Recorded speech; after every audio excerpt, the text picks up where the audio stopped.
Welcome to the Startup Competitors Podcast, where we talk with early-stage entrepreneurs to understand what information they use to inform product roadmap, strategy, and market differentiation. Hey there. We have an awesome podcast for you today. When I was trying to think of a guest who can be both topical from a COVID perspective, as well as still be true to the startup competitors, talk with a founder, find somebody who's trying to grow and scale a business and help understand some of the challenges that they face from a competition perspective and what that means from a go-to-market perspective. John just absolutely felt like a slam dunk, and boy, did he deliver on that. I really enjoyed this episode, and every time I get a chance to talk with him, just super impressed. So I really hope you enjoy this one as much as I did in recording it. Felt like there was a ton of value there. If you are not a subscriber to the podcast, please do that. Leave us a review. Would love any feedback on this episode or any others. And thank you so much for spending your time with us here on the podcast and supporting what we're doing and what the founders who come on the show are doing. Thank you so much. This episode is brought to you by Full Stack PEO. Most founders start companies because they figured out a better way to solve a problem or serve a need, not because they love tracking payroll, filling out compliance forms, and explaining employee benefits packages. And yet, all that stuff still has to be done. That's why there's Full Stack PEO. Full Stack PEO specializes in turnkey HR for emerging companies, not just those core services, but advice and expertise that help founders maximize employee potential. Curious? Find out more at fullstackpeo.com. Welcome to the podcast. Today we have John Ramey, who's the founder and CEO of The Prepared. John, welcome. Hey, welcome. Thanks for having me. Why don't we start things off with a quick elevator pitch for The Prepared and what you and the team are doing? ThePrepared.com teaches people how to get ready for emergencies, things ranging from everyday events like car accidents or job loss or a medical problem up through natural disasters and big black swan type of events. So we teach people the framework of modern emergency preparedness. We do gear reviews, we teach skills, we have video courses, community. So it's basically a collection of content and resources for people figuring out how to be a modern prepper. And can you talk a little bit about the business model behind The Prepared, how you guys make money, how you think of growth? What does that look like? We sit at that kind of interesting intersection of content and community and commerce. In the early days, and most of what we've done to date has been very Wirecutter style content, where we produce long form, best in class content. Most of our content is number one or number two on Google for whatever topic it's in. Average article is about 7,000 words, takes weeks of time to prepare. And we'll explain to people, hey, you're worried about the PG&E blackouts rolling through California. Here's the type of stuff that you should do and buy to make that as least disruptive for you as possible. And here's the review that we've done testing different solar panels and battery packs. And then if you buy some of the things we recommend, we make an affiliate commission. So pretty straightforward affiliate stuff combined with just really great best-in-class content. We are starting to do some more direct revenue streams where we're selling video courses, some other projects that are in the works. But on the flip side, we have intentionally avoided a lot of the gross, icky stuff about online content from the last decade. We don't have any ads on our site. We don't do any influencer, quote unquote, kind of crap. We don't have any advertorials or quid pro quo sponsored posts. We just avoid all of that kind of icky web content kind of stuff. No paywalls, nothing like that. We provide good content, and if people like it, they support us with affiliate commissions, they support us with Patreon and donations, and they support us with buying the things that we offer, like our video courses. And well, I normally let's stick to the format, and then maybe I'll come back and ask some more about that, because I'd love to dig into a little bit around why you've chosen to go that route. But maybe before we do that, current status of the business, any sort of vanity metrics you can share about the business today to give people who are listening an idea of where you guys are as a company? Yeah, so just to anchor it in timing, we're talking in April 2020. We are still in the height of this COVID lockdown, right? I threw up the business in about the end of 2017, and it started for me just as kind of a weekend side hustle.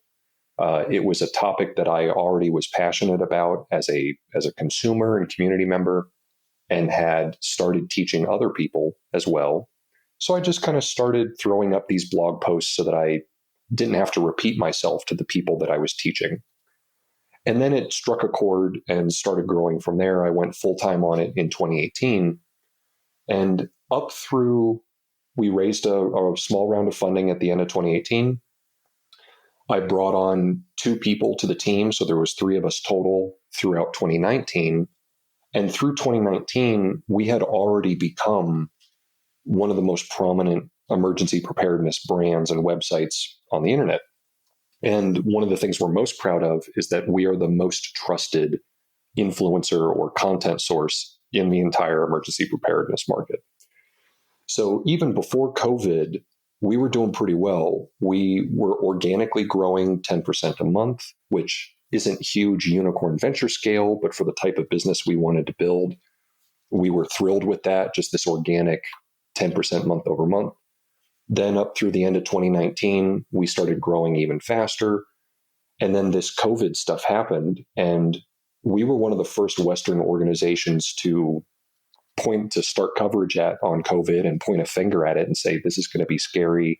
Here's what you should do. And so starting in January 2020, up through then February, March, April, through this whole COVID experience, we just exploded. We grew 25x within a week.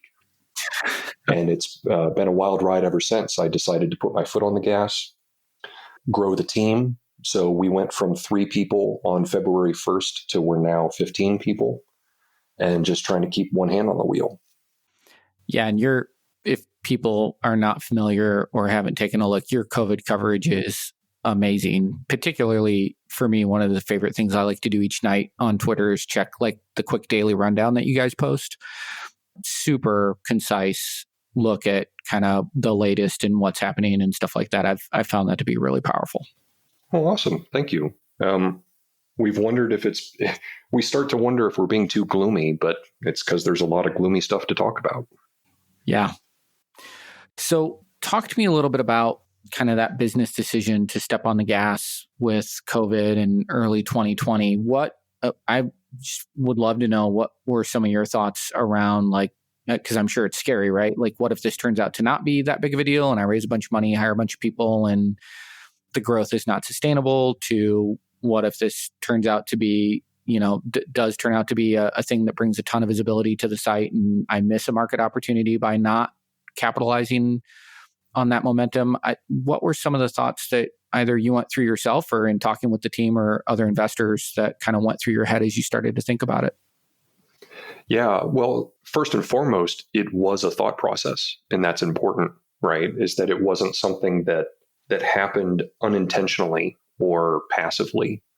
The people involved in this project had enough experience to be aware of that potential false positive honeypot. Because it's common, right? That's the whole basis for your question, which is that sometimes in startup, something can happen that gives you that false positive or leads you down the wrong direction, or one major customer becomes a squeaky wheel and you end up only becoming a service business just for that one customer, so on and so forth. I think what was most important was that we were just conscientious about it. We didn't have a crystal ball, right? You can do the best that you can, and hopefully you don't get stuck in analysis paralysis, because at some point you just have to make a decision with imperfect information. But we went through that process. I was actually resisting, because in February 2020, as this COVID stuff was just exploding, a lot of people were coming to us saying, put your foot on the gas. Please put your foot on the gas. And I was actually the one saying, hey, wait a second, let's let's not put our foot on the brake, but let's at least take a moment to talk about this and think about this. And so I was calling up some of our investors, other people in the market, just people that I bounce ideas off of, and just tried to talk through these things. And of course, everybody understood the general trap that you want to avoid of making investments based on this perceived trajectory that ends up being false. But the reason we ended up making the decision to put our foot on the gas was not because of the superficial metrics that exploded because of COVID, because that can come and go, right? It's kind of like when you would get a TechCrunch bump because they talked about your startup, and all of a sudden you'd get 2,000 inbound visitors to your site and some people signing up for your email list, and the dopamine hits and you think, hooray, we've made it. And then of course it evaporates 2 days later.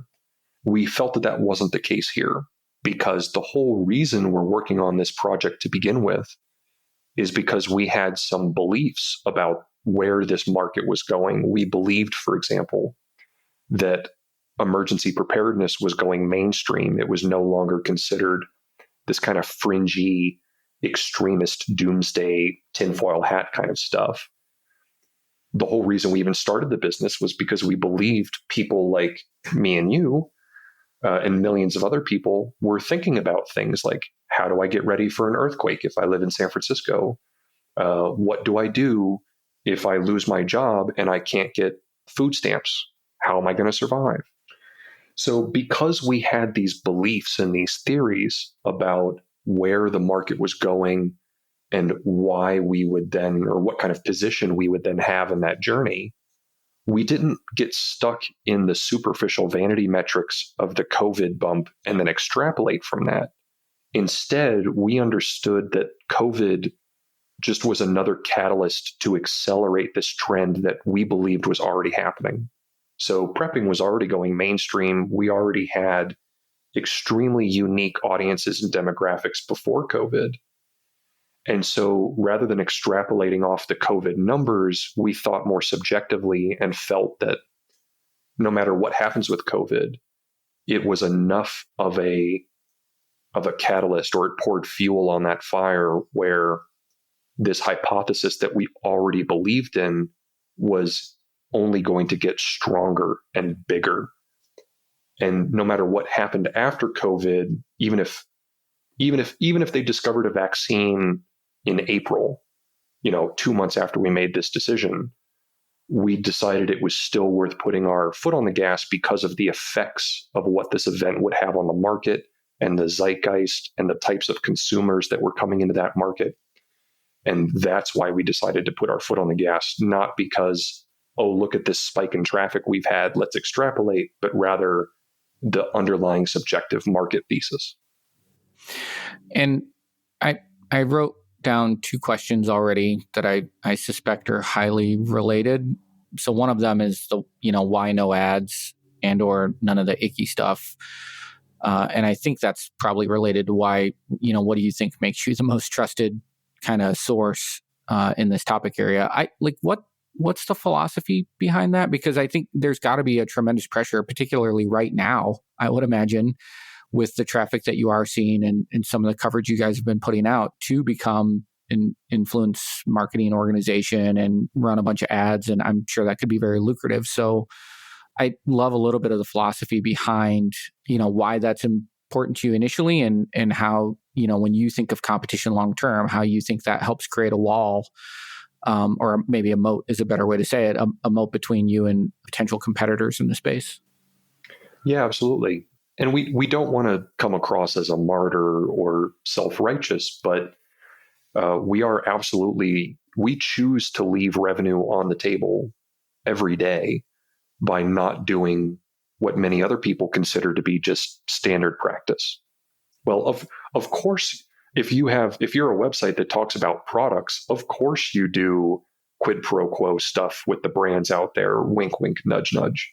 And so we have chosen to leave a lot of revenue on the table, both for kind of aspirational reasons and also for economic business reasons. In terms of the aspirational side, some of it is just what I believe as a consumer, right? Like, I really dislike the way that the internet is evolving when it comes to content and the type of value that you can get. This is why we have a lot of the problems that we do in our current society with clickbait defamation and lazy journalism and lack of content. And I can tell you, this was my belief when I founded the business, and it has gotten stronger every day since, because the more that we have gotten involved in this world of website content, working with writers, working with companies for product reviews and things like that, the more I've just become not even disillusioned, but nihilistic about the state of the web. I mean, there's almost nothing that you can consume online that you can trust. It's corrupted, and the economics are wrong. And understand, this is not me saying something civilian or kind of trivial, like, oh, the media, the mainstream media is bad. It's not that. It's that the entire engine is broken. This was something that I experienced in my career. So my first big Silicon Valley startup was an ad tech company. And the whole reason I started that advertising tech company, which primarily worked with online publishers, was because I recognized this economic problem, right? Where a publisher used to make $1, they started making 10 cents. And as a content business, that forces the types of consequences that we have seen since. We've seen less quality journalism and more listicles of cat pictures. And that's because the underlying economics couldn't support having a newsroom full of qualified people spending 2 weeks chasing a story or months chasing a story, for example. And so the ad tech business that I started in the Valley, its purpose was to try to fix that economic engine so that we could continue to have free content on the web that was quality.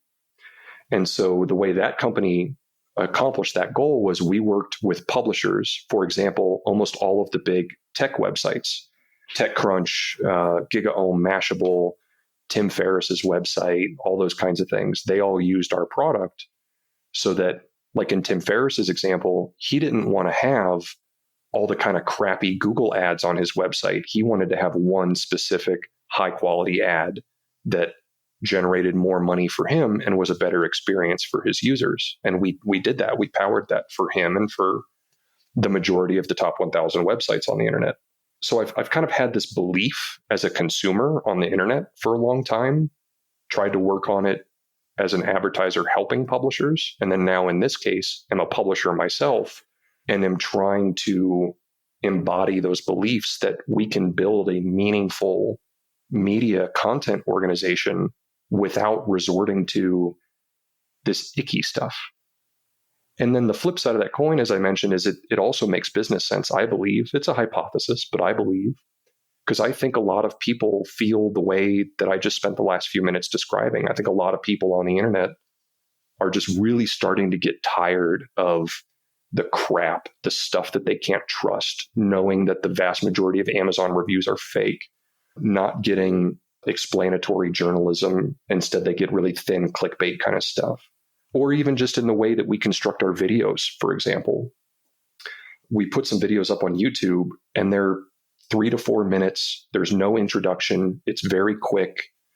And we've had people say to us, thank you so much for being the type of video that doesn't require me to listen to it at 1.5x speed, because the signal to noise ratio is so bad and people spend 6 minutes up front talking about their life story and asking me to subscribe. You guys just cut through that crap, got to the point, gave me my value, and I could move on. And so that kind of spirit, I think the consumers on the internet are changing, and they are feeling this, even if it's just subconscious at this point.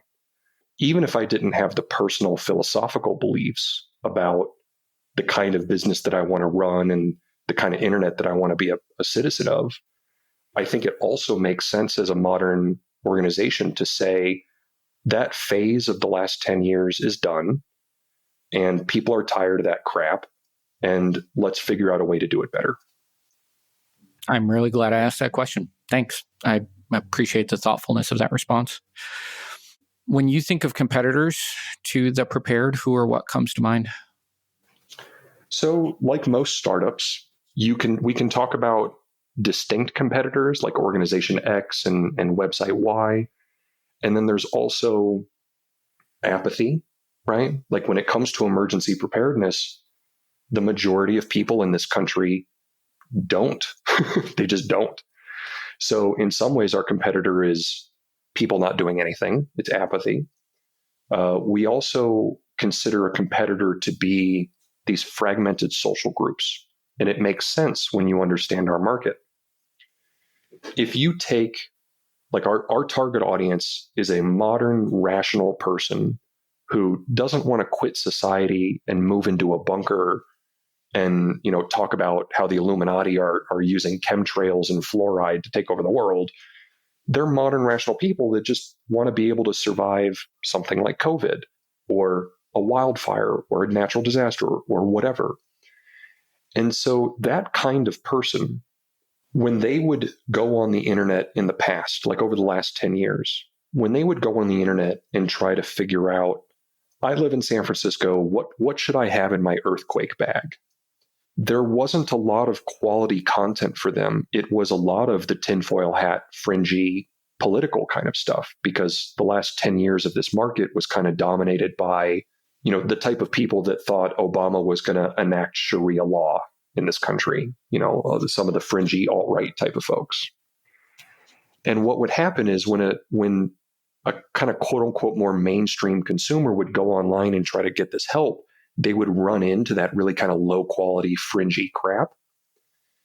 And one of two things would happen. They would either give up, or actually one of three things would happen. They'd either give up and just say, screw it, I'm not going to deal with it. Or they would go in the closet about it. They'd just kind of bite their tongue, do what they could, but be very closeted about it, either because they didn't want to participate in those fringy communities, or they were afraid to talk about it because of the stigma that came along with it, which is why, for example, 10 years ago, I was a closeted prepper. When I was one of the first outed preppers in Silicon Valley, meaning I was in the closet about it because of the stigma. And the third option is then people would see that there wasn't a great place for them to go to, like a big website, and instead they would regress into these very fragmented social communities. So what would happen over the last few years is a lot of private Facebook groups, subreddits, hosted forums would be created, kind of this fragmented ad hoc network where someone would just kind of find a like-minded group of people and they would share information privately because they had nowhere else that they could go. And I mention that because we consider that a competitor. If you're a person who wants to go learn about preparedness, right, we don't want them to have to go to those fragmented communities anymore. We want to give them a legitimate resource destination that they can go to, but in a way that creates a competitive situation. Specifically talking about companies, especially in the last few months with COVID and the general recognition of these trends that I've been talking about, we've had a number of fast followers. Many of them are on the more direct-to-consumer kind of side. And in fact, one of them are the Kardashians. So a couple months ago, the Kardashians launched a startup. They're using a lot of the standard DTC kind of direct-to-consumer playbook that we've seen developed over the last few years with Casper and Dollar Shave Club and Hims and so on. And they're trying to take that approach where it's a lot of glossy marketing. And, Chrissy Teigen is doing an Instagram about, here's my earthquake kit, kind of very influencery kind of stuff. So we've had a lot of entrants in that side of the market where people are selling, here's a $200 emergency kit, dear millennial who doesn't want to think anymore about it. But we also tend not to play in that market. We think that's a different type of consumer, a different type of use case. So they're competitive from an attention perspective, but not from not something that we really worry about. So that market segmentation. So like I'm looking at the website right now at some of the courses that might be coming soon, right? Water essentials, building a shelter, firecraft, wellness and first aid. How do you think about when you guys think of content? So, current today topics of COVID aside, when you guys think about the content to put out or the places to focus, how are you segmenting the market in terms of who that mainstream customer is for you? What do those conversations look like internally when you try to figure out who's our customer, what do they want? Because I feel like it's harder with your topic, and maybe this is an incorrect assumption. I just have to assume it's harder for you to just reach out and ask people, right? Because there is historically the stigma around your topic. Like there's a lot of people who wouldn't want to answer, or would maybe if they do answer, they give a softer or less truthful answer than what they're really thinking. How do you guys do that market research to figure out what's the right content to come out with? Yeah, you've already touched on why it's not the simplest, straightforward conversation that it could be. Part of it is me and my gut, right? So when it comes to for example, one of the things that we did for this market was create a framework that people could understand. Because before, like a couple minutes ago, when I was saying that there wasn't really a great resource for people to go to, part of that was that there just wasn't a place that made it understandable for normal people. It had an extremely high learning curve, and it made people feel like they either had to be either not at all or a full lifestyle change. And part of what we did for the market was to create you could consider it like a framework or a stack of here's how a modern person, a modern household can think about emergency preparedness. So when it came to that part of our content, like how do we want to frame things? What kind of philosophies do we have?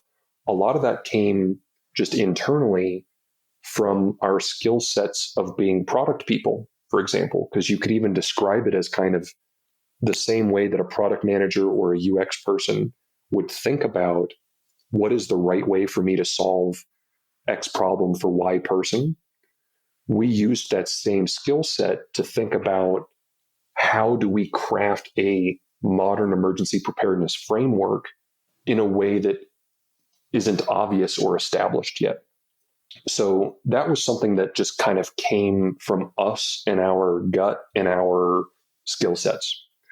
We then combine it with, as you said, typical get out of the building, talk to people, customer discovery kind of stuff.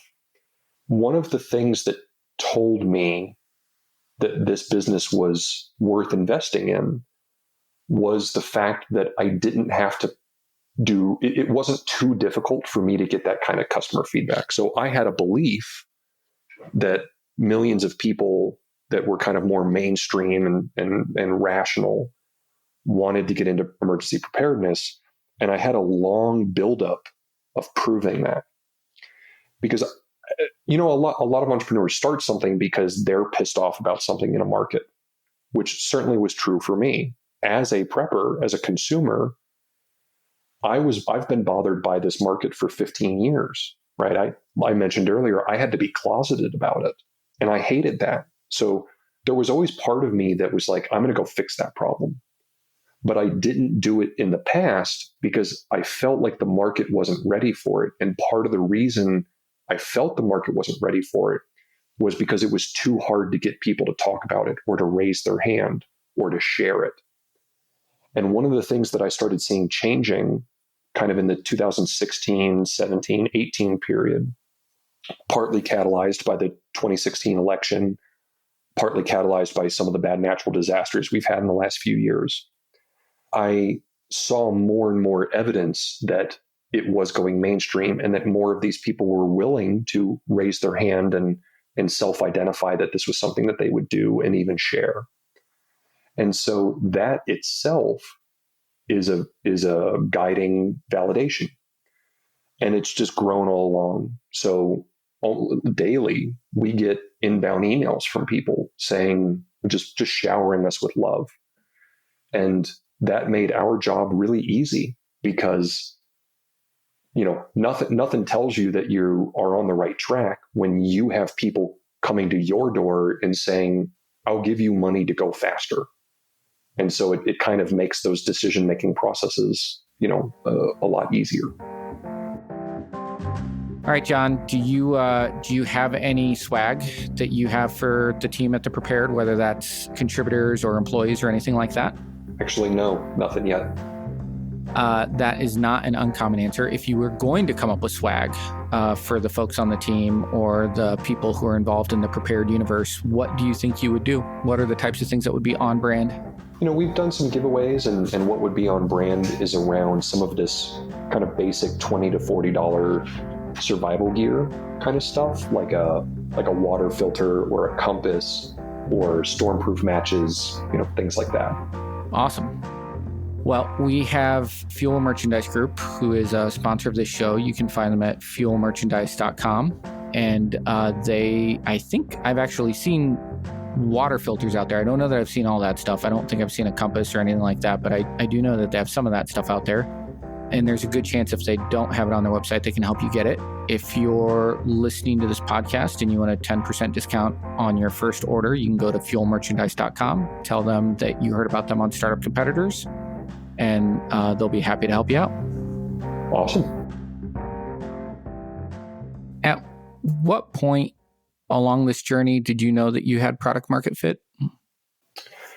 There's the standard ways people talk about it, right? Like certain net promoter scores and things like that. I actually have not done, I haven't done a net promoter score survey of my audience, for example, partly because myself and the team, we have enough personal experience to have some of those more kind of simple 80-20 calibrations already, right? We can we can read the tea leaves pretty well to an extent. Of course, nobody has a crystal ball, but we had some headwind to start with, some tailwind to start with. And then it was a combination of SEO, which I'll explain in a second, the feedback that we were getting from people, the engagement metrics that we were seeing. Our engagement metrics, for example, are 4 to 5x the industry standard. Give me a couple of examples of an engagement metric. Time on site, or RPM, revenue per 1,000 visitors. So how we were acquiring people, how we were retaining people, what kind of engagement we were seeing on our website, what kind of unit economics we were seeing. Those were all an order of magnitude better than industry standard.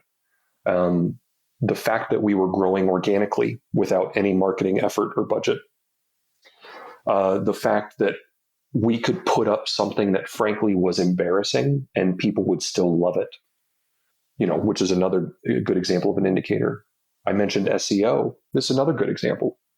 When I was thinking about starting the business, I was really worried about SEO because I had this experience with publishers and I knew how difficult that game could be, especially in crowded keyword markets. Like, for example, if you Google best survival food, I want to be, at the top. But that's obviously a pretty crowded keyword. But I took it as validation that we were doing the right thing when I could put up a piece of content for best survival food and it would become number one on Google.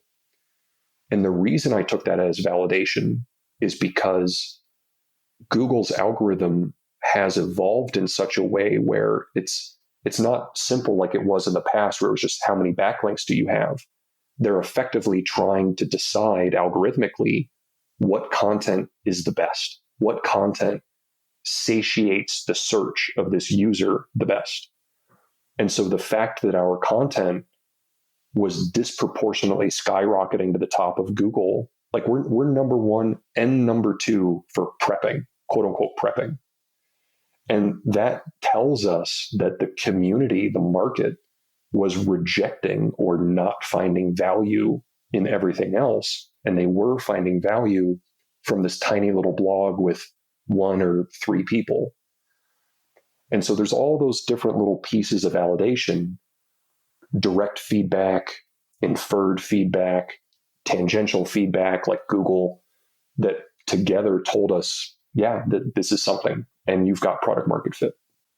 Similar, really related question to that same question about product market fit. When did you decide, or what made you decide, maybe is a better question, to move this from a hobby to a business? Because I know you'd said, this started with you wanting to write things down that you were telling people anyway, right? To make it easier for you to relay some of that knowledge. And then at some point, you decided to take the plunge and actually turn this into a real concern. What was that inflection point for you? What made you think, this is the right time, this is the right, next step for me personally? I'd love anything you can share around that decision point.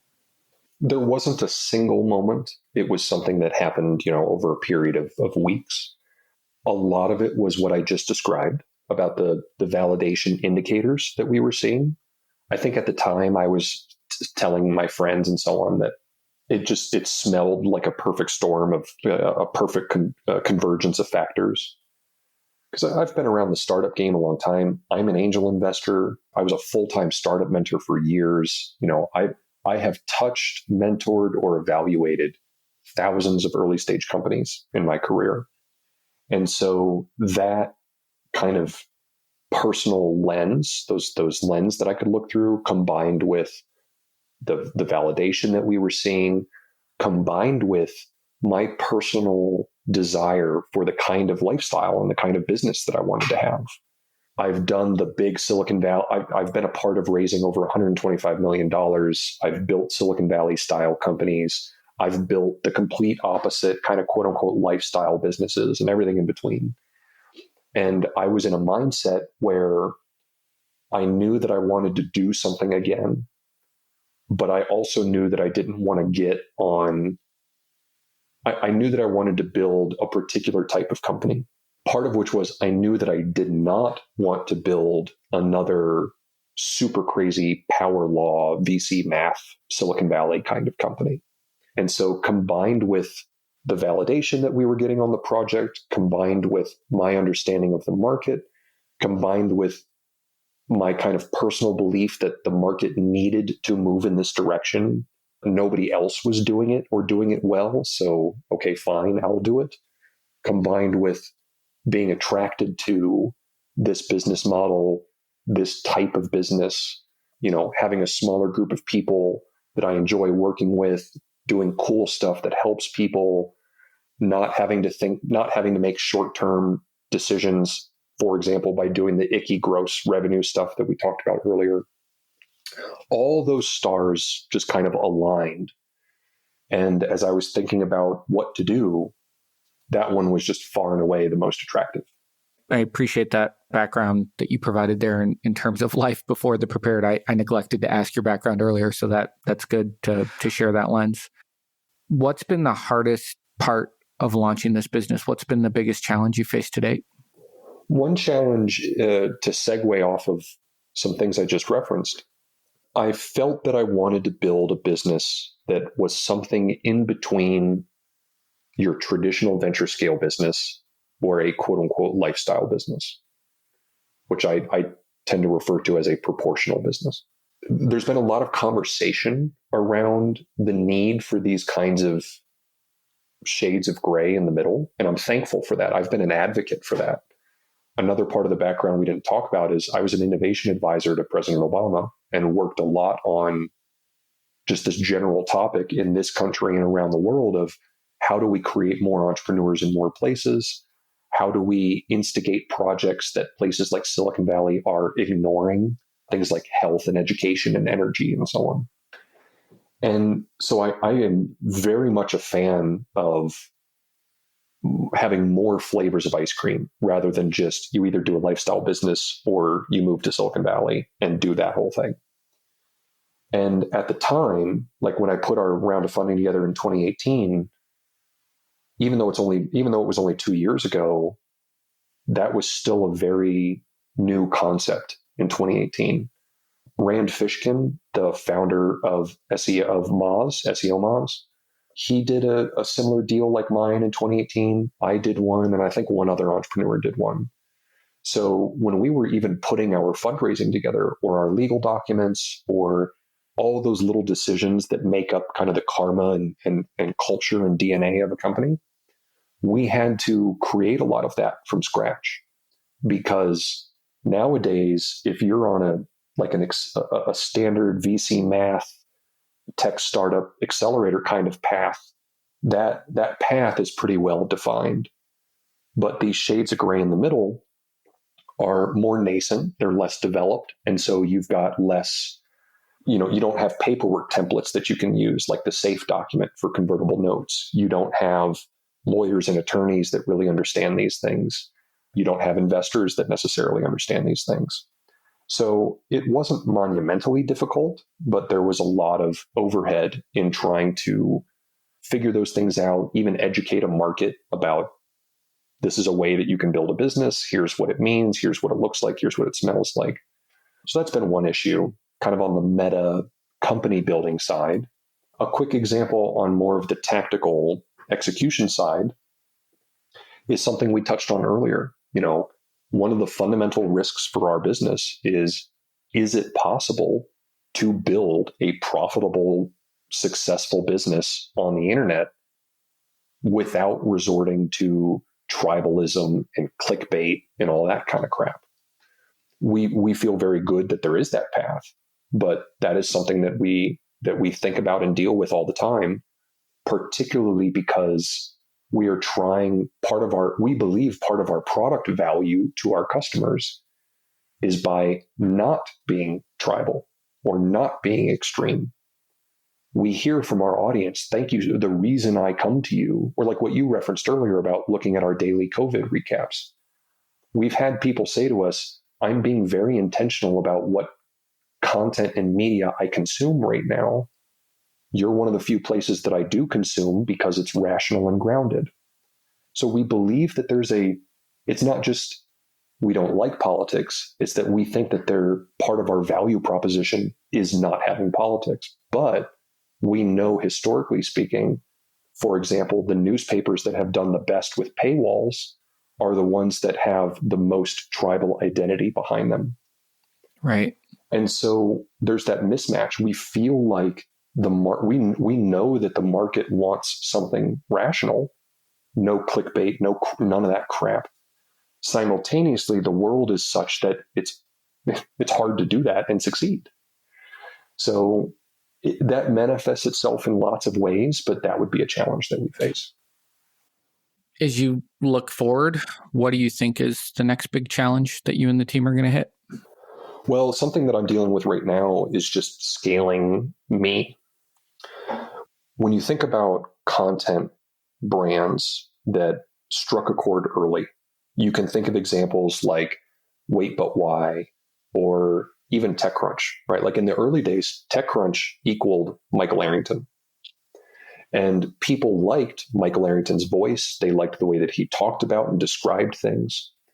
But then as organizations grow and you hire more people, it can be very difficult to scale that voice. I don't mean to talk about kind of a self-serving topic, but it is a real struggle that we're facing right now, because there's something novel about the way that we put our content together, which means we can't just go hire any of the infinite supply of freelance writers that exist on the internet, because that's the old model. And some of my teammates used to run very large websites, 5 to 10 million uniques a month for a blog, where they would just pay freelance writers $250 a pop to generate the same type of crap that every other website has. And so we have this problem where, because the way that we put our content together, the way that we think about our philosophy, our stack that I referenced earlier, the way that we make product decisions, the way that we structure our content, the way that we avoid some of the annoying stuff. Like, I don't know if you're like me, but you know how if you pull up a blog post these days, you can pretty much instantly skip the first 3 paragraphs because it's just regurgitating the same lead-in crap that you already know? Yeah. We don't want to do that. It's this classic kind of catch-22 of we're doing something different, which means there aren't a lot of people that already know how to do it that we can just go hire. So how do we scale our deep content creation outside of just me and my fingers on a keyboard in a way that doesn't erode our voice, erode our quality, in the way that so many other organizations experience as they scale? So that's something we are acutely dealing with right now. Give me your read, recognizing, COVID is not your full-time job, even though it may seem like a big focus right now. Give me your read on what you think where we're at in that journey and what the impact looks like over the next couple of months, and then what you think that means for your business specifically. So I'd love a little bit of a crystal ball fortune teller look, if you're willing to do that, knowing that you're no more of an expert than anybody else. And then what I'd really like to hear is then how you're translating that from a business strategy perspective into what that means for the Prepared. So we certainly have been working with experts. Part of this theme that you've been hearing from me of doing better content, rather than lazy clickbait kind of stuff. Part of that is actually doing research and fact checking and so on. So we do work with experts. For example, we brought in pretty early in our COVID coverage. So we started COVID coverage on January 10th. And I think around January 20th, for example, we brought in, we retained an expert who's one of the heads of bioinformatics at one of the major pharmaceutical companies. So this is a person who's got a PhD in big data, looking at virology and drug, kind of algorithmic drug creation and pandemic analysis and things like this. So we bring in experts like that to help guide and inform our coverage. And then we effectively act as kind of the curator and the people that know how to take that knowledge and put it on a web page. So we started our COVID coverage on January 10th, which was very early. We basically, everything that has happened until now, the end of April, we predicted in public on February 3rd. So one of my main messages to people about this whole thing is that all of this is predictable. Like, frankly, none of this is really a surprise. Like, it is not a surprise that this could happen. It is not a surprise that our government would be woefully inept at responding to it. It is not a surprise that our infrastructure can't handle events like this. It's not a surprise that hospitals are facing a severe shortage of PPE. We knew all these things ahead of time, right? Bill Gates gave a TED Talk in 2015 specifically about how the biggest black swan event that he's worried about is a pandemic. We've had report after analysis, after congressional hearing, after any other data point that said that painted a picture that we are now living. So none of this was a surprise. It was frankly all predictable. So on February 3rd, we laid out kind of a roadmap of scenarios, kind of a good, middle, and bad scenario, and the different type of triggers and factors that would affect it. On February 20th, we made the decision internally that containment had failed. Because if you remember, up until that point, the idea was we try to contain it. The travel bans, the lockdown in China, and so on. February 20th is when we decided that containment had failed. The mainstream media started talking about containment failing around February, 2 or 3 days later, February 22nd, 23rd. And a day after that, 24th, 25th, is when we started seeing just the massive spike in activity. All the food selling out, all the respirators selling out, website traffic up 50x, things like that. And it was at that point that people understood this thing is going to get out, it's going to spread, the world is going to look pretty different. So now, when we're kind of in this eye of the storm period, everybody's been at home for a few weeks. I do think we have successfully flattened the curve, right? Like the general idea of if we don't do something, this is going to be a horrible disaster. That was true, and the actions that we've taken have worked.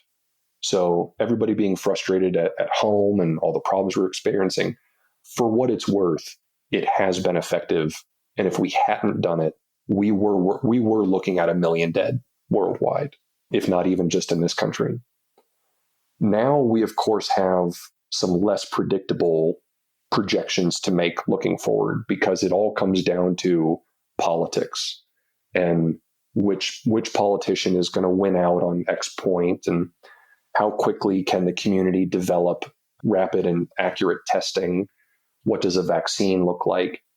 So we're starting to get into the realm of where our confidence of predictions is going down, because it was easy to predict in January, hey, this thing has an R naught of 3 and a case fatality rate of 2%. That equals bad. Now it's harder to predict, well, how is this politician going to react? And how is this group of people funded by the Koch brothers going to go do a protest in this city? And, we're starting to get into a little bit of a realm of craziness and not based on data and logic. So it's kind of hard to predict. That said, it does feel like things are working. I believe that we will probably see some forms of reopening over the summer. It will probably not be a black and white, okay, everything's back to normal. We'll probably have some respites. And then I do believe that we will see a second wave in the fall, which doesn't seem very fortune-telling anymore, because just yesterday, the head of the CDC specifically said, we think that the fall and winter of 2020 into 2021 is going to be even worse than this one. So we'll have a little bit of a breather. People can go out, get some sun, stretch, go to the movies. And then in the fall, we'll probably start going under lockdown again.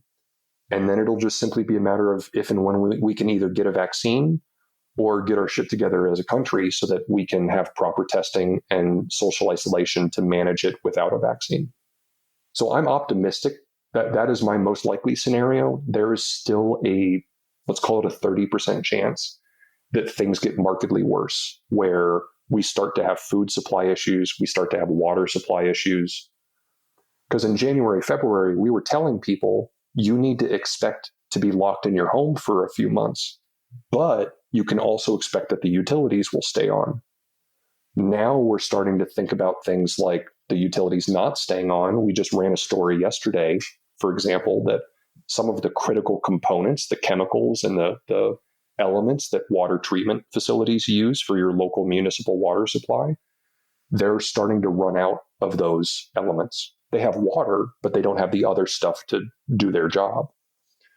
Some of them are running out of credit, right? This happened in the global financial crisis, where some of the water treatment facilities, they run on municipal bonds and things like that. There was no financial market to continue feeding the credit to our utility companies. So I don't think that's likely to happen. I think it's like a 30% chance, but we do still have a very real path as of end of April 2020 that we start to see significant food supply disruptions, significant water supply disruptions. We see the reopening happen too quickly and not well, so we see a second wave. Healthcare systems overwhelmed, in addition to all the economic impacts, which nobody even still fully understands yet. So we're not out of the woods. It could be handled well if we had competent institutions and leaders, but we don't. So that introduces a lot more risk for what things look like for the next year. I do suspect in some form we will have social distancing at least for a year. Well, that's cheery. Thanks for that. Kind of all over the place, but hopefully a coherent answer. It was. It's a great answer. All right. I've kept you over time already. We probably should wrap this up. I want to end on a high note. Give me maybe the piece of material or a course or something that you guys are coming out with in the future that you personally are excited about because it's you're trying to scratch for yourself, something you're trying to learn or get better at. I'll give you two, one on kind of a product side and one on the content side. On the product side, we are just a few days from now releasing what we have been referring to as a kit builder. When it comes to emergency preparedness, things like bug out bags or the kit that you keep in your car over the winter, first aid kits, your pantry with supplies. A lot of emergency preparedness is a collection of stuff. And to date, the way that people do that is with Excel spreadsheets. And so I've wanted to build something that's kind of like PC Part Picker. If you or anyone in the audience is familiar, it's a popular website that has been around for a long time, where if you're going to build your own computer, you can kind of use their tool to theory craft and plan, this will be my motherboard, this will be my CPU, this will be my GPU. And I've always wanted that kind of a tool for emergency preparedness supplies.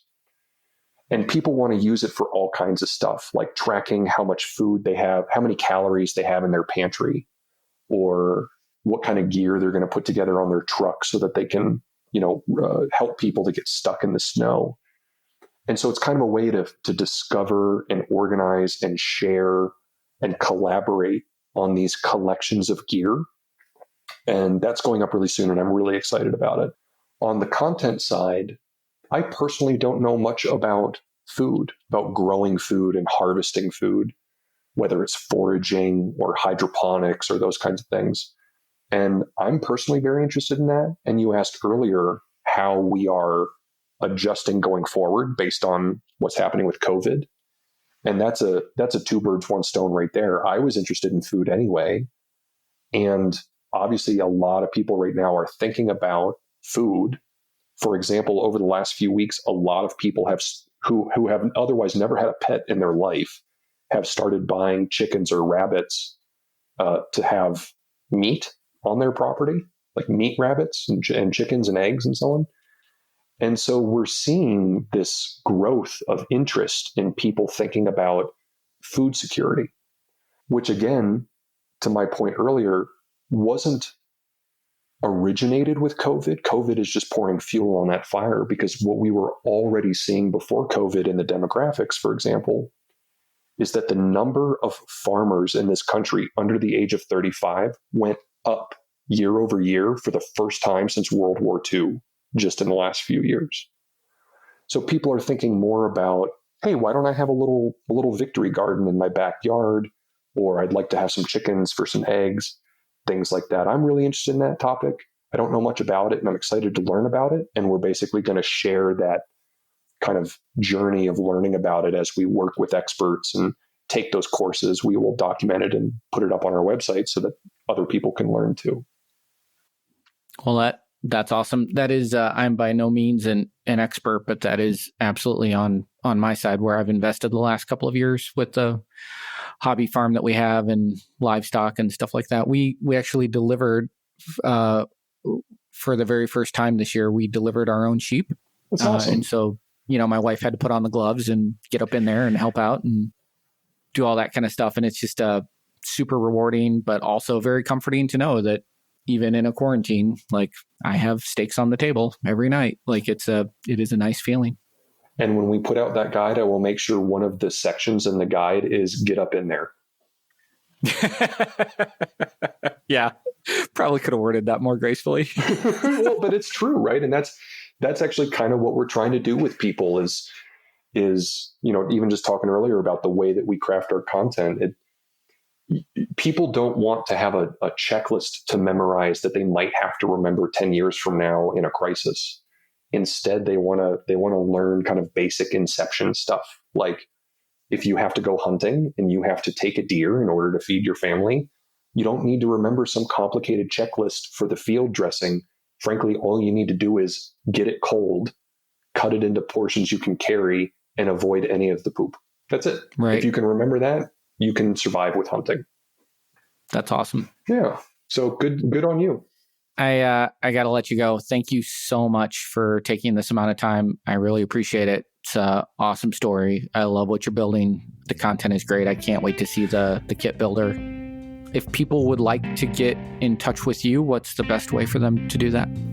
theprepared.com. Awesome. Thank you so much. Thank you. Cheers.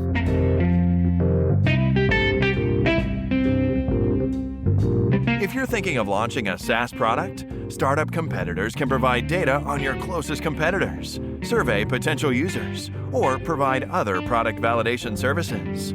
Learn more at startupcompetitors.com.